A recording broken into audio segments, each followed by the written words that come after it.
할렐루야. 우리 옆에 있는 분들과 함께 인사 나누도록 하겠습니다. 주의 사랑으로 사랑합니다. 축복합니다. 환영합니다. 자, 오늘 본문은 우리가 예수 믿는 사람으로서 어떻게 살아가야 하는지 말씀합니다.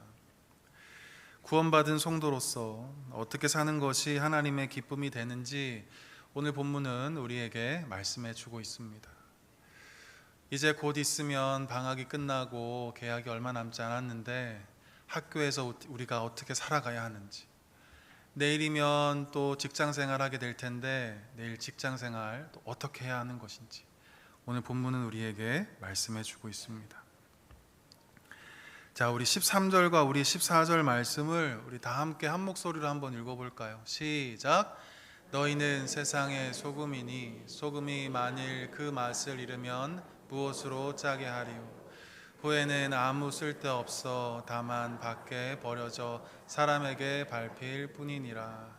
너희는 세상의 빛이라. 산 위에 있는 동네가 숨겨지지 못할 것이요. 아멘. 예수님께서는 저와 여러분을 향하여 우리의 정체성을 규정해 주십니다. 우리가 바로 세상의 소금이요 또 빛이라는 겁니다. 이 정체성을 늘 잃지 말고 살 것을 주님은 우리에게 말씀하고 있는 것이죠. 왜 예수님은 우리를 향하여 너희는 세상의 소금이요 또 빛이라고 말씀하신 것일까? 이 세상이 너무 어둡기 때문입니다. 이 세상이 악으로 가득하여 부패하였기 때문입니다. 그러기에 너희들이 이 어두운 세상 가운데에서 밝은 빛을 비추고 이 썩어 문드러진 세상에 소금으로서 짠맛을 내라는 말씀입니다. 중요한 것이 무엇이냐면 우리가 날마다 이 정체성을 기억하며 사는 것이 중요하다는 것입니다. 내가 누구인지 정확하게 알 때 그 정체성을 따라서 우리는 살아갈 수 있기 때문입니다. 이스라엘 백성들이 바벨론의 포로로 살아가고 있었을 때 하나님은 이사야 선지자를 통해서 이렇게 말씀하셨습니다. 이사야 60장 1절 말씀을 우리 한 목소리로 읽어보도록 하겠습니다. 시작. 일어나 빛을 발하라. 이는 내 빛이 이르렀고 여호와의 영광이 내 위에 임하였음이니라. 아멘. 하나님은 바벨론 포로로 있었던 그 이스라엘 민족들을 향하여 다시 한번 너희들의 정체성이 무엇인지 말씀하셨습니다. 빛이라는 것이죠. 너희들은 빛의 자녀라는 겁니다. 이 정체성이 회복될 때 이스라엘 민족의 온전한 회복이 이루어진다는 것을 아셨기에 우리 하나님이 너희는 빛이라고, 그래서 그 빛을 발하라고 선포하고 있는 것입니다. 미운 오리 새끼 이야기 아시죠? 너무나 유명해서 제가 언급 안 해도 될 텐데 그래도 제가 우리 어린 학생들을 위해서 이 안데르센 동화집에 나온 미운 오리 새끼 이야기를 잠깐 하도록 하겠습니다. 유난히 큰 알에서 태어난 새끼 오리가 있었는데 보통의 오리들과 다르게 생겼다는 이유 하나만으로 주변에 있는 오리들에게 늘 괴롭힘을 당했습니다. 처음에는 이 어미 오리가 다독여 주었지만 나중에 이 어미 오리마저 이 새끼 오리가 사라져 버렸으면 좋겠다고 생각하였습니다. 이에 상처를 받은 새끼 오리는 집을 떠나서 어느 마음씨 좋은 할머니 집에 있게 되었습니다. 하지만 그곳에 있던 고양이와 그 닭의 괴롭힘에 못 이겨서 새끼 오리는 결국 또 도망쳐 나오고 말았습니다. 춥고 외로웠던 겨울이 지나고 봄이 찾아왔을 때 이 새끼 오리가 자기 눈앞에 펼쳐진 그 아름다운 백조들을 보고 나도 백조로 태어났으면 얼마나 좋았을까 라고 한탄합니다. 그때 그 주위에 있던 백조들이 너도 우리와 같은 백조라고 알려줍니다. 그러나 이 새끼 오리는 백조의 말을 믿지 않죠. 그러자 백조들이 다시 이렇게 말합니다. 물에 비친 네 모습을 한번 봐. 물의 파동이 조금씩 사라지면서 그 맑은 물에 비춰진 자신의 모습을 보자 그 새끼 오리는 그때서야 비로소 내가 정말 백조라는 사실을, 나의 정체성을 깨닫게 되었습니다. 그리고 이 새끼 오리는 더 이상 물 위에서만 놀지 않고 백조처럼 자유롭게 하늘을 훨훨 날아오를 수 있게 되었다는 이야기입니다. 사랑하는 성도 여러분, 이 미운 오리 새끼가 자신의 정체성을 깨닫게 되자 오리의 삶을 청산하고 백조의 삶을 살게 되었습니다. 저와 여러분도 내가 빛이라는 사실을, 소금이라는 사실을 깨닫게 되었다면 우리도 이 정체성에 걸맞는 삶을 살아가야 하는 것입니다. 그래서 에베소서 5장 8절은 이렇게 증거합니다.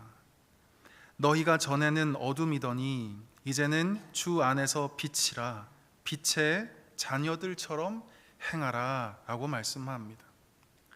내가 부족하다고 해서 난 빛의 자녀가 아닌 것이 아니라는 말씀입니다. 내가 너무 믿음이 약하다고 해서 난 소금이 아닌 것이 아니라는 말씀입니다. 하나님은 아무리 우리가 연약하고 또 믿음이 부족한 모습이 보인다 할지라도 매우 명확하게 그리고 선포해 주시고 규정해 주셨습니다. 너희는 빛의 자녀다. 그 빛의 자녀답게 살아라 라고 말씀해 주셨던 것입니다. 우리 그런 의미에서 우리 옆에 있는 분들에게 이렇게 좀 고백했으면 좋겠습니다. 성도님은 이 세상의 빛입니다. 소금입니다. 라고 한번 인사해 주실까요?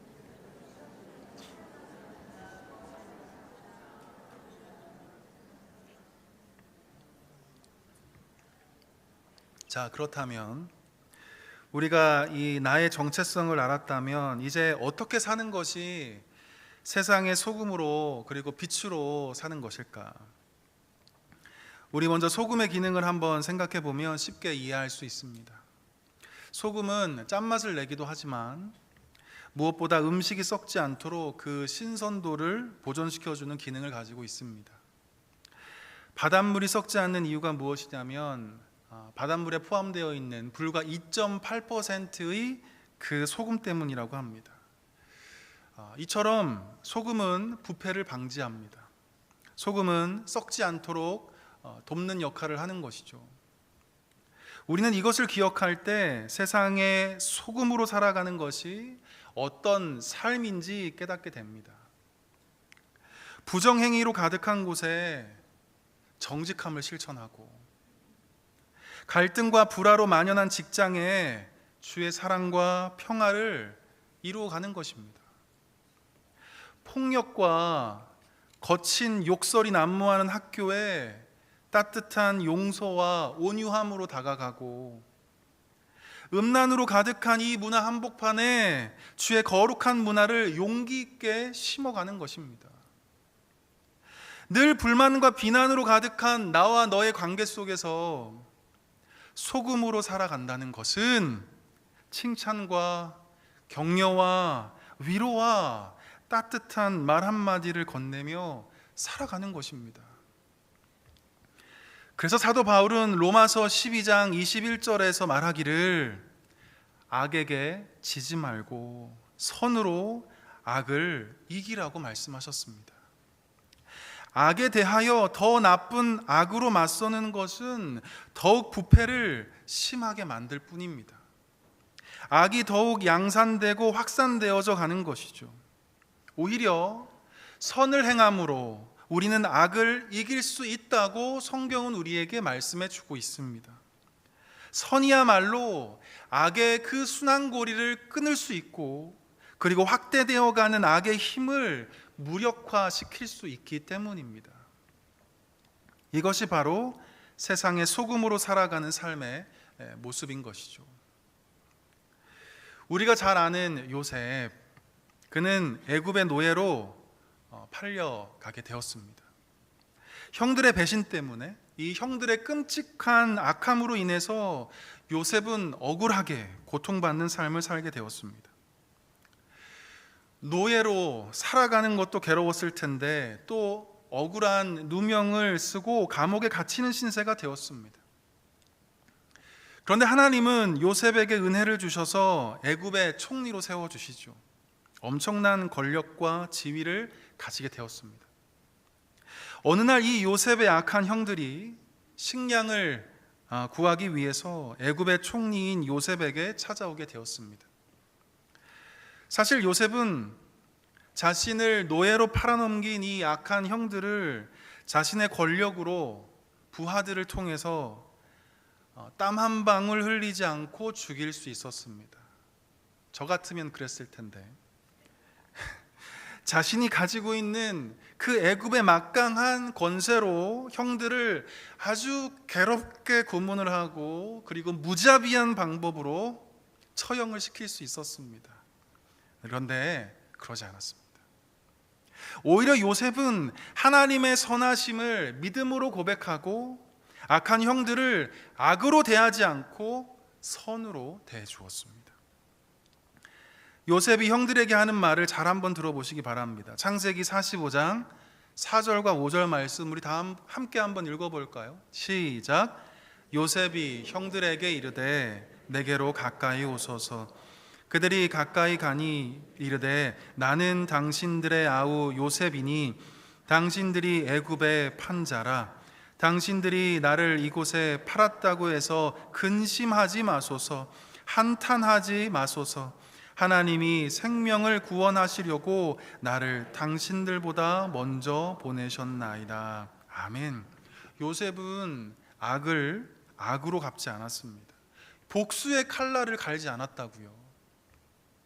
오히려 형들에게 선을 행함으로 악을 이기고 악을 악으로 맞서는 이 맛을 잃어버린 시대 속에서 소금의 짠맛을 내는 삶을 살았고 배신과 버림과 이 죽임의 부패로 가득한 그곳에 오히려 생명을 살리는 소금의 역할을 감당한 사람, 그가 바로 요셉이었습니다.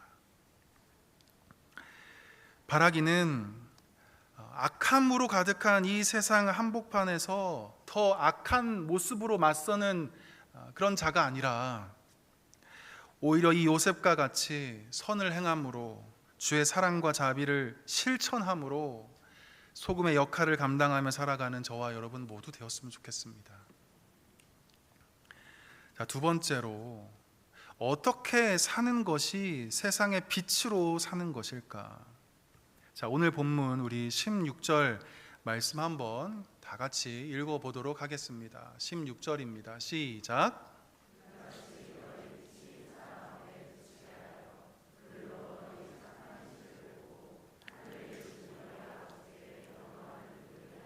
아멘. 자, 세상의 빛으로 사는 것은 사람들에게 착한 행실을 보이는 거라고 지금 16절은 우리에게 말씀해 주고 있습니다. 그런데 어떤 착한 행실을 보였길래 그것을 본 사람들이 하나님을 높이고 그리고 하나님께 영광을 올릴 수 있는 것일까? 모르긴 몰라도 이 착한 행실은 그저 이 세상이 요구하는 그 착함의 수준으로 살아가는 것만은 아닌 것 같습니다. 우리가 아무리 높은 수준의 윤리성을 가지고 살아간다 한들 사람들이 그 모습을 보고 하나님을 찬양하고 또 하나님을 높이는 일이 저는 지금까지 살면서 단 한 번도 본 적이 없기 때문입니다. 여러분은 경험해 보셨습니까? 여러분의 그저 착한 행동 때문에 그것을 보고 예수 믿지 않는 무신론자들이 정말 하나님을 찬양하고 하나님을 예배하는 사람을 여러분 혹시 보신 적 있으십니까? 아마 없을 거라고 저는 생각합니다. 자, 그렇다면 세상의 빛으로 살아가는 것, 착한 행실을 사람들에게 보여주는 삶이란 과연 무엇일까? 우리가 읽진 않았지만 요한일서 1장 5절은 이렇게 증거합니다. 우리 함께 읽어보도록 하겠습니다. 시작. 우리가 그에게서 듣고 너희에게 전하는 소식은 이것이니 곧 하나님은 빛이시라 그에게는 어둠이 조금도 없으시다는 것이니라. 아멘. 하나님이 빛이라고 선포합니다.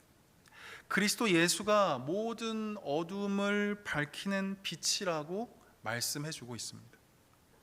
이처럼 세상의 빛을 비추며 그리고 착한 행실을 보이며 살아간다는 것은 빛이신 예수 그리스도를 증거하며 살아가는 것을 의미합니다. 동시에 빛의 자녀로 살아가는 것을 말씀하는 것입니다. 열방의 빛이 되시고 모든 어둠을 밝히실 수 있는 분이 오직 그리스도 예수밖에 없다는 것을 이 세상 한복판에 선포하는 것과 동시에 어둠에 거하지 아니하고 모든 음행과 온갖 더러운 것과 탐욕을 벗어버리고 빛의 자녀답게 예수님이 걸어가신 그 발자취를 따르는 삶인 것입니다. 그래서 아까 우리가 같이 읽어봤던 에베소서 5장 8절에서도 너희가 전에는 어둠이더니 이제는 주 안에서 빛이라 빛의 자녀답게 행하라고 말씀하는 이유입니다. 이처럼 세상의 빛으로 살아가는 것은 빛 대신 우리 주님을 전하는 일과 동시에 빛의 자녀처럼 사랑하며 살고 용서하며 살고 구별된 자로 살아가야 한다는 것을 말씀하고 있는 것입니다.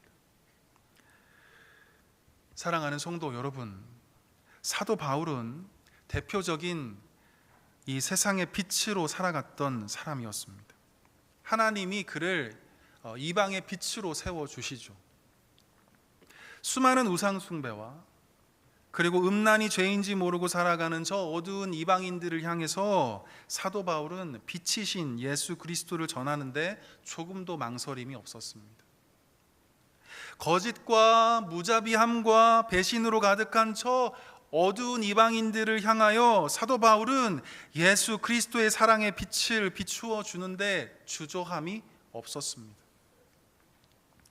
환난과 궁핍과 고난을 참으며 매맞음과 갇힘과 자지 못함과 먹지 못함을 견뎌내며 사도 바울은 세상의 빛으로 그리스도의 복음을 증거하며 살아가는 것을 자신의 생명보다 더 소중하게 생각하였던 사람이었습니다. 동시에 사도 바울은 나를 본받는 자가 되라고 말할 정도로 그리스도의 그 사랑을 몸소 실천한 자였습니다. 너를 위해서 손해보는 것을 기뻐하고 너를 위해서 애쓰고 수고하는 것을 즐겨하고 너를 위해서 해산하는 그 고통을 마다하지 않았습니다. 이처럼 세상의 빛으로 살아간다는 것은 그저 이 세상이 요구하는 착한 사람으로 살아가는 것이 아니라 사도 바울과 같이 우리의 빛이신 예수 그리스도를 증거하는 것과 동시에 빛의 자녀로 매일같이 살아가야 한다는 것을 의미하는 겁니다. 바라기는 우리 모두가 하나님이 허락하신 모든 삶의 자리에서 빛 대신 예수 그리스도를 전파하고 또 빛의 자녀답게 행동함으로 하나님의 기쁨이 되는 저와 여러분 모두 되었으면 좋겠습니다. 자, 그런데 우리가 이 소금의 삶을 살고 또 빛의 삶을 살기 위해서는 정말 중요한 것이 하나 남아 있다는 것을 우리는 이 시간 기억해야 합니다. 자, 그것이 무엇이냐면 따라해 볼까요? 녹아지고 태워져야 합니다. 소금이 맛을 내고 소금이 부패를 방지하는 그 능력을 발휘하기 위해서는 소금은 반드시 녹아져야 합니다. 녹아야 소금이 맛을 내고 녹아야 소금이 부패를 방지할 수 있기 때문입니다. 그리고 빛을 비추기 위해서는 나를 태워야 한다는 것입니다. 태우지 않으면 빛을 낼 수 없기 때문입니다. 양초가 자신을 태우고 녹여서 빛을 내는 것처럼 우리 또한 나를 태우지 않고 나를 죽이지 않으면 빛을 비출 수 없다는 말씀입니다. 이처럼 녹아지고 태워질 때 우리는 세상의 소금으로 빛으로 살아갈 수 있게 되는 것입니다. 사도 바울은 로마서 12장 1절에서 이 녹아지고 태워지는 삶을 이렇게 말씀하셨습니다. 우리 함께 한 목소리로 한번 읽어볼까요? 시작.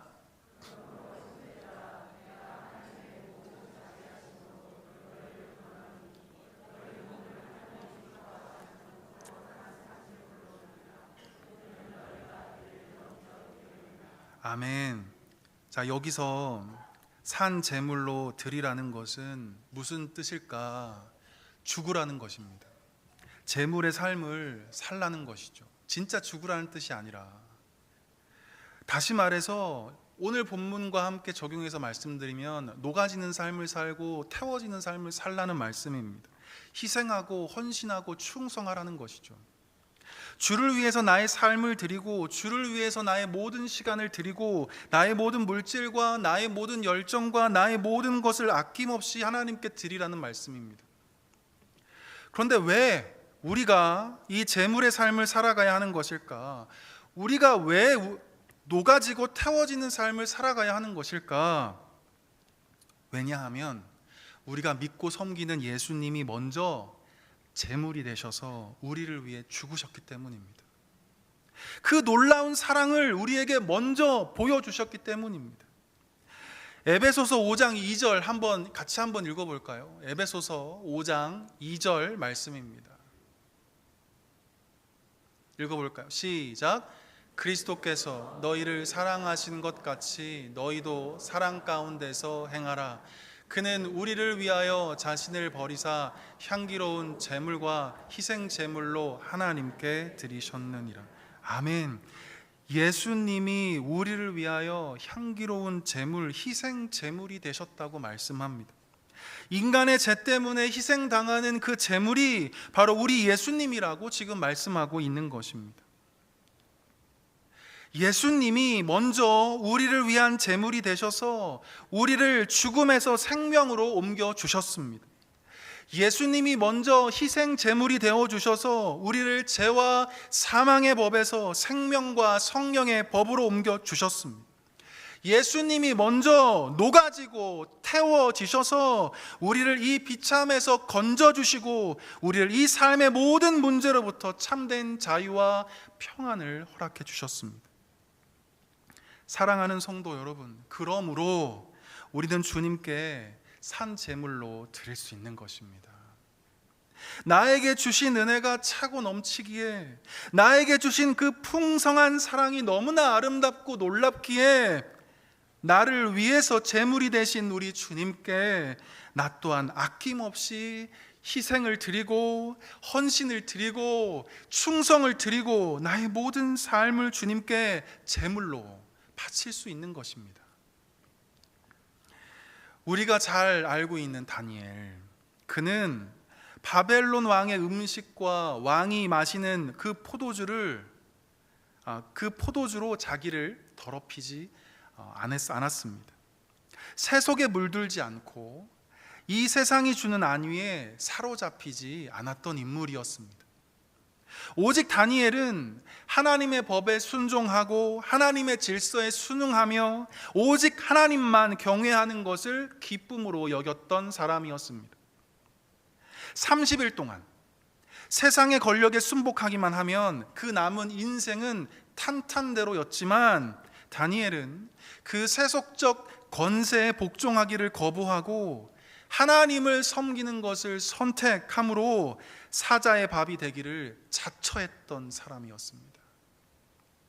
오직 주님께만 희생을 드리고 오직 주님께만 충성을 드리는 인생, 오직 주님을 위해 제물의 삶을 살았던 인생, 자신을 녹이고 자신을 태움으로 세상의 소금과 빛으로 살았던 인생, 그가 바로 다니엘이었습니다.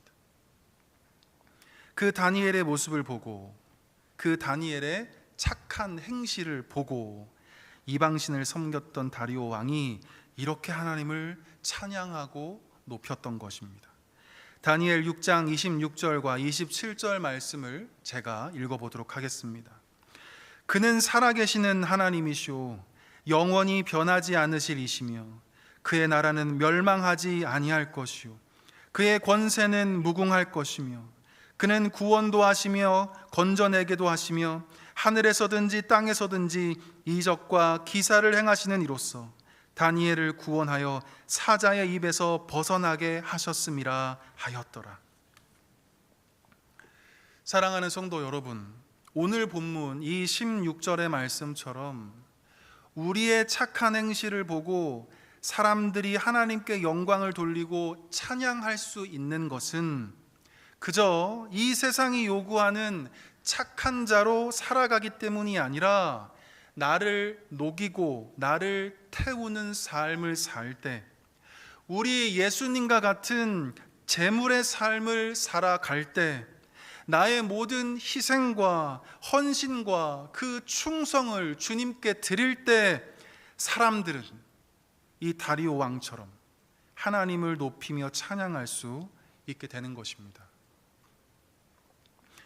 저는 이 시간 여러분에게 강력하게 권합니다. 하나님께 인생을 한번 걸어보셨으면 좋겠습니다.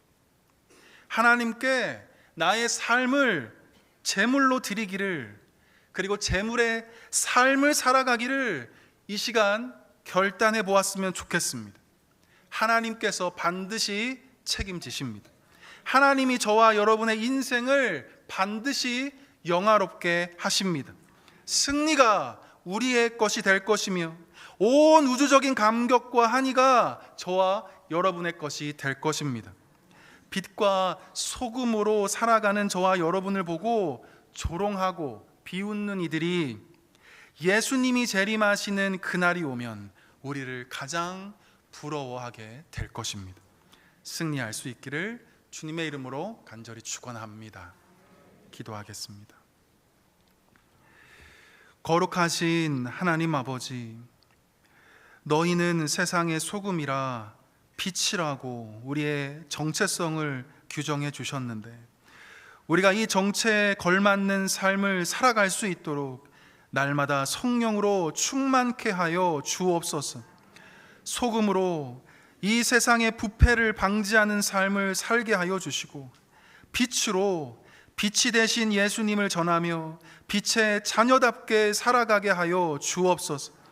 우리를 위해 제물이 되신 예수님처럼 우리 또한 날마다 녹아지고 태워지는 제물의 삶을 살게 하셔서 이 세상의 많은 사람들이 우리의 삶을 통해 하나님께 영광 올려드리게 하여 주옵소서.